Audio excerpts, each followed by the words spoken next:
am Sadé Michelle, for those who do not know me, and this is my second webisode of Talking About It with Sadé Michelle. In my first webisode, it was a brief introduction. I spoke briefly on the opioid crisis that we are all under, and how the pandemic has been increasing the amount of opioid deaths. I also spoke with you all briefly about my mom's passing. I informed you all that she did recently pass away from an overdose death. Although her death was not intentional, like I stated before, and it was not an act of suicide, in many cases with overdoses, suicide is one of the culprits. It occurs in a lot of these cases. And it actually states that overdose deaths and suicides are both increasing at an alarming rate. Okay?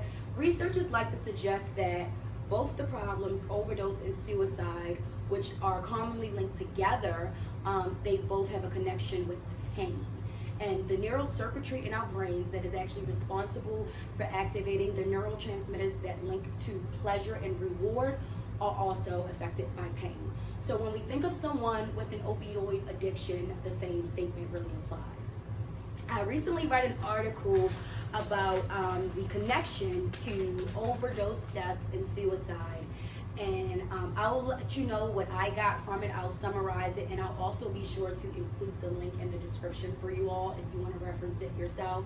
But it looks as if we have two large problems at hand. Okay, we have the overdose, we have the opioids, but then we have suicide as well. Now, although researchers see that these two are linked together, they're failing to find ways to reduce both. In my opinion, I feel like it could be because, let's think about it, right?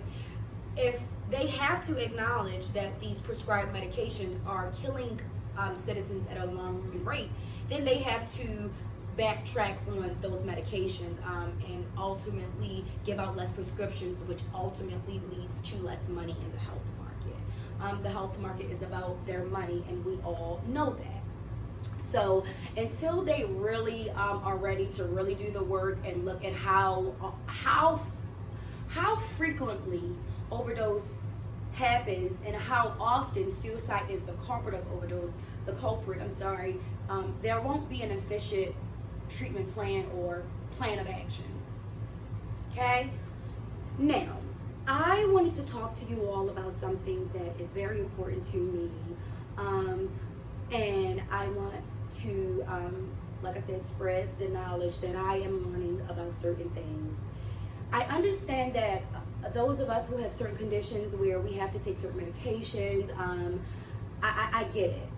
But I am going to name 5 prescription drugs that if you all can, if it is possible to find any other alternative way that works for you, I would suggest it. I'm not asking you all to just believe what I'm saying and just take my word for it. I really actually encourage you all to take some time out and to look into these medications, look into other alternatives. And if your mind is the same after researching and you're like, well, no, this is what I'm doing, by all means do it. But if you can at least do the due diligence of looking, like I said, trying to educate yourself, that is all I need from you all. Okay? So the first prescribed medication that if you can, if it is possible in any way, avoid. Number 1, painkillers. Okay? Painkillers, we know some popular ones: oxycodone, hydrocodone, and fentanyl. They are the more popular ones today, but the thing about those medications is that the rate of people dying because of overdose of these medications is dramatically high.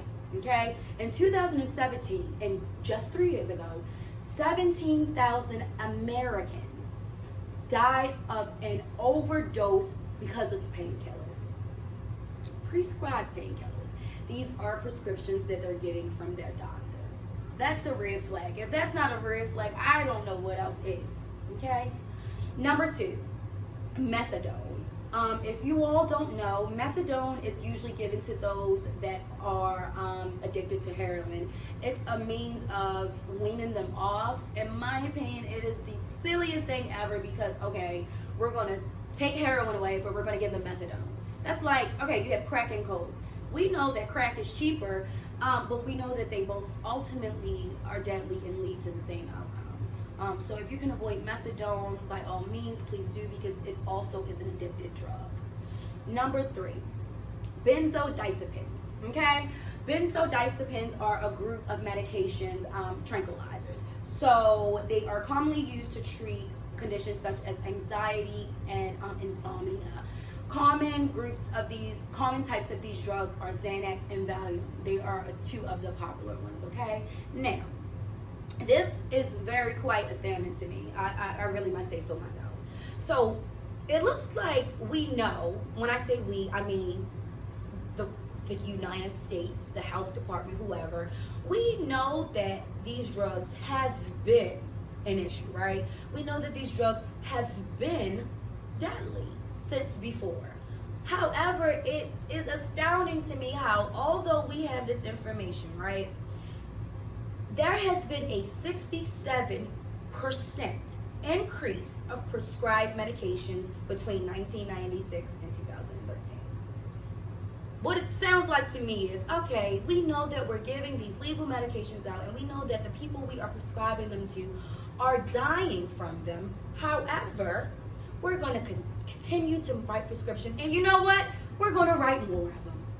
That's a red flag.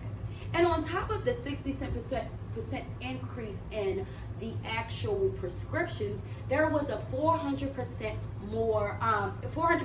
increase of deaths. That is a major red flag, okay? Number 4, stimulants for ADHD, such as Ritalin. This drug, out of the 5, is one of the less deadly drugs, but the biggest issue with this group of drugs is the fact that it is commonly, very, very commonly used for recreational purposes, okay? So we're mixing it with other drugs, and we know that in itself it can be deadly. Another reason that these drugs should try to be avoided at all costs, I would say, is because we're giving them to our children. In 2012, the U.S. Poison Control Center, actually, I want to give you all the facts. It actually reported another huge number of 17,000 humans exposed to ADHD medications. Okay, out of that large 17,000, 80% of the humans that were exposed to these medications were children under 19.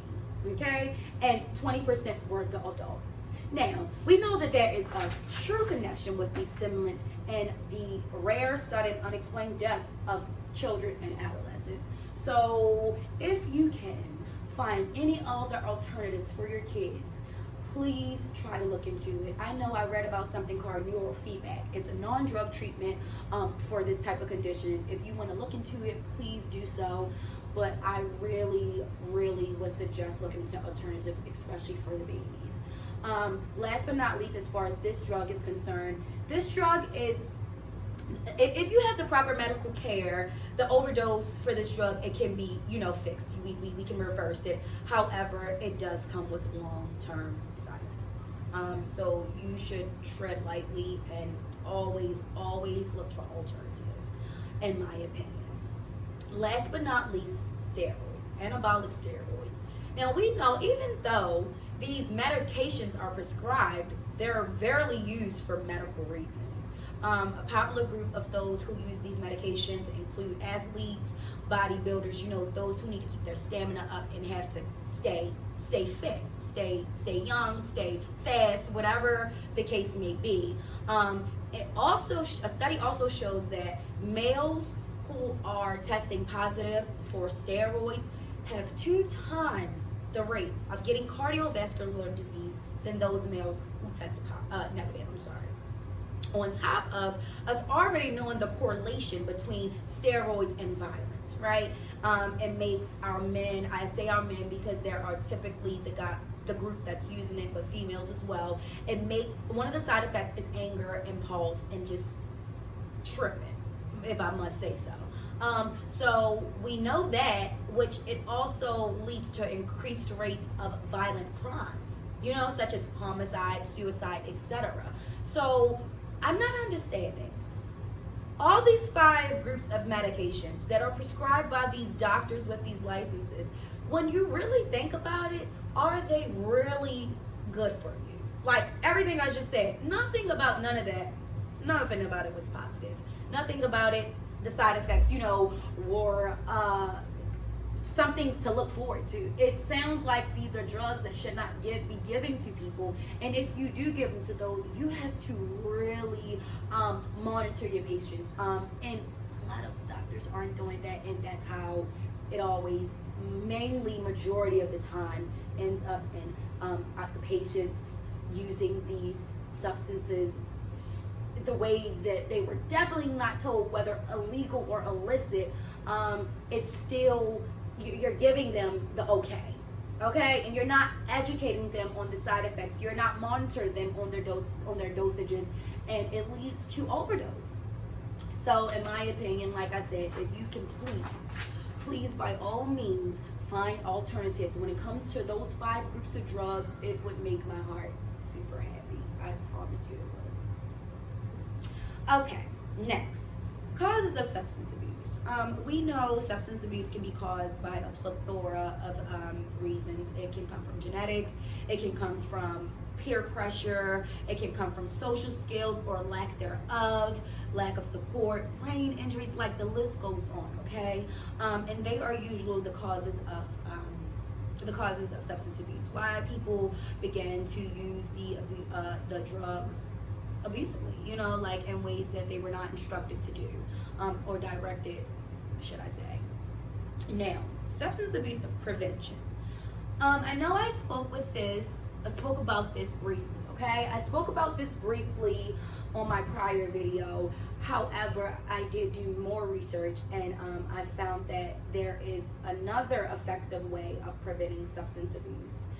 Number one, I would say, is you have to understand how substance abuse develops, okay? It all starts with the foundation. Why is this happening, okay? It happens when those that are prescribed legal medications are starting to take it for other reasons outside of their condition, while mixing it with alcohol, or just taking illegal drugs for no reason and looking to be intoxicated, right? That's how substance abuse starts. So if you can mirror that and see that and understand that, then maybe you'll pull yourself back when you start to feel like, okay, I just took these 3 pills and my doctor did not tell me to do it that way. Something is wrong. It's a deeper issue, okay?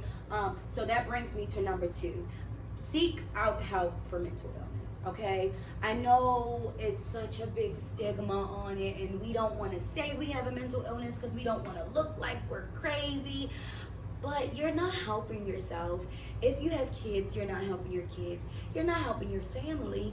You're killing yourself. It's slow, but that's what you're doing. If you know you have a mental illness, at least try to reach out to someone, whether it starts with a trusted friend.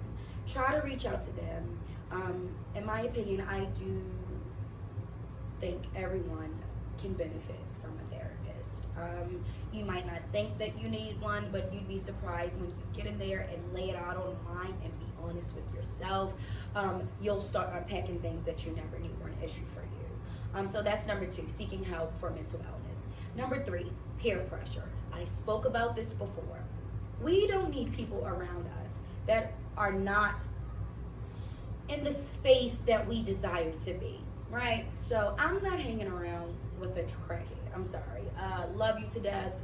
Will love it to death if it's my friend, but you can love people from a distance. What happens is when we start getting older, you have to realize, yes, I have these friends. Yes, I have this family. But what about me? Are they what's best for me? Do they have my best interests at heart? And are these people I need to surround myself for? Are they on the path that I'm on? Do we want the same things out of life? If these answers are no, then these are people you should probably love from a distance anyway, okay? Number 4, I would say keep a well-balanced life. You have to have goals for yourself. You have to have a vision. You have to be motivated, and you have to have something to look forward to. And that's something to look forward to. Should always be something. I feel like it has to be something you love, because getting up and doing it won't seem too strenuous or overwhelming or forced, like what I do for example, when I'm researching this stuff, I enjoy doing it. When I'm preparing to record, I enjoy doing it. It's not something that I'm like, gosh, Jesus, I don't feel like doing this shit. No, I'm excited. I'm excited to publish it. I'm excited to write. Like, it makes me happy. So keeping a well-balanced life, not isolating yourself, letting those who do want to support, allowing them to support you, and just not being fearful and just going into your shell. It doesn't work. And last but not least, something that I feel is a huge factor in preventing substance abuse is determining your risk factors. Okay, for example, I know my mom had a mental illness. Okay, I knew this, and it wasn't until I started seeing myself self-destruct, and I actually was like, okay, you're mirroring your mother. Like, it's way too familiar. I knew it was time to see somebody, and I dedicated myself to that. Like I said, because genetics is one. So if you know someone in your family, it's mainly your immediate family, like your mom or your dad. If you know one of them has an mental illness, then you know that you could possibly have one, and that's when you start taking care of yourself. We're getting older.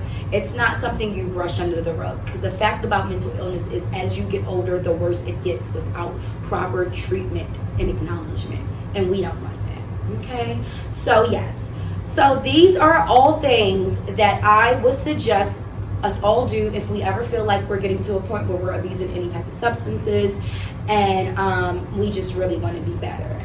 I had a paper in psychology last year when I was in school, and the assignment was to write about if you feel like people are capable of change. I will also post that link in the description for a reference. Very shortly, my answer was yes. I think people are capable of change. I think we all want to be better in some capacity. It's just about the resources some of us have or lack thereof, the support. All those factors go into you leading a healthier life. You do need some support. You need a strong, solid support system. It don't have to be many people. Even if it's one solid person that you know that you can count on, you need someone. I stated that before. So yes, I do think people are capable of change. If you are struggling with an addiction, I know you can do better. I know you want to do better. I know it's hard, and I know you're tired, but your life matters. Your family matters. You don't want to leave them behind. And I know it can be selfish for me to say you're not thinking about your family when you are suffering, but I'm only saying it because there are other ways out, and it doesn't have to be suicide. It doesn't have to be addiction. If you want to talk, okay, so look, I need you all to promise me that if you are ever in a crisis, okay, if you are ever feeling like you are about to break down, or you're about to lose it, or if you are feeling those suicidal thoughts, I need for you to do number one, breathe. I need you to breathe, and when I mean breathe, I mean from here, like real breaths. I want you to breathe in and let it out, and I want you to feel. Just let your mind wander when you're letting the breaths out, okay? Let it take you somewhere else so you can retrain the thought of suicide for that moment. If that does not work, number two, please call somebody. I don't want you to call anybody, because unfortunately some people can make it worse. I need you to call someone that you know, that you don't have to question, that you know deep down in your heart they have your best interest, and then they're going to come to your rescue if you're really and if you're really in that stage. Don't call anybody that's gonna, first of all, tell you the wrong things. And I get it, it's not done purposely, but some of us, we just don't know what to say, and sometimes we should just really shut up, honestly. And I'm not being rude, I'm just really being honest, okay? So please do that. If no one's answering you, I would definitely suggest calling a hotline. the suicide prevention hotline, I would suggest you call and speak to someone there. I've never called it, so I really don't know how the customer service representatives, if that's what they are, or the crisis staff. I'm not sure if they're a big help because I've never called, but I am going to try to call them and see, you know, like what's their protocol and process when someone calls in crisis, just to see if it's something they can do better. If you don't feel comfortable doing that, on my website, which I will also put the link to in the description, I have a helpful resources page. It will have a video on there that corresponds with what I'm talking about for the week of the webisode. So there's actually a TED Talk link on there that explains opioid crisis and why it's so hard to combat. The TED Talk is very, very visual. It was very informative to me. I actually enjoyed watching it, and you learn some things. Please, if you get a chance, go check it out. I also have on my helpful resources page a link where you can reach out to me if you need support. If you're in a crisis, if you just want to talk, if you are feeling heavy, overwhelmed, whatever, if you need advice, it is confidential. You do not have to put your name. However, it is an option to put your name. I will need an email address because I will need a way to communicate back and forth with you. But I'm here. I can't say I'll be here 24/7, but I will be there. I will be checking my messages. This is a safe space. I'm a safe space for anyone who feel like they don't currently have a safe space. So I'm Sadé Michelle. I am here for you all. I'm here to help. I hope you enjoy, and until next time.